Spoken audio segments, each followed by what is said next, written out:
ஒரு நாள் இரவு 8 மணி இருக்கும். ஒரு பொண்ணு ரொம்ப சோகத்தோட அழுதுகிட்டு வாசல்ல நடந்து வருது. அந்த வீட்டோட உரிமையாளர் பார்க்குறாங்க. "இங்க வாம்மா, என்னம்மா உனக்கு பிரச்சனை? ஏன் இப்படி அழுதுகிட்டு வர?" அப்படின்னு சொல்கிறாங்க, கேட்குறாங்க. சரின்னு வீட்டுக்குள்ளே உட்கார வச்சு இந்த மாதிரி பேசி, "சரி அப்போ என்னோட வீட்டில் இருந்துங்க, என் குழந்தைய பார்த்துக்க, வீட்டு வேலையை செஞ்சுக்கிட்டு இங்கேயே தங்கிரு, உன்னைய நான் பார்த்துக்கிறேன்" அப்படின்றாங்க. சரின்னு அந்த பொண்ணும் எல்லாம் இருக்காங்க.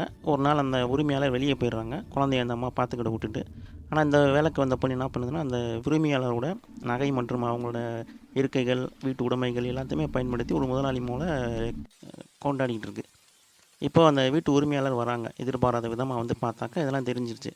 உடனே வந்து, "நீ இந்த மாதிரி ரொம்ப தப்பு பண்ணுற" அப்படின்னு சொல்லி அந்த அம்மாவை அடித்து மறுபடியும் வெளியவே எங்கேருந்து வந்தியோ அங்கேயே விரட்டி விட்டுருது.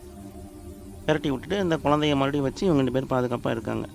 இதில் வந்து என்னென்னா, நம்ம ஒரு உதவி செய்கிறோம் அப்படின்னா, அந்த உதவியை வந்து நம்ம செய்கிறதுக்கு முன்னாடி நம்மளோட பாதுகாப்பை மெயினாக பார்த்துக்கணும்.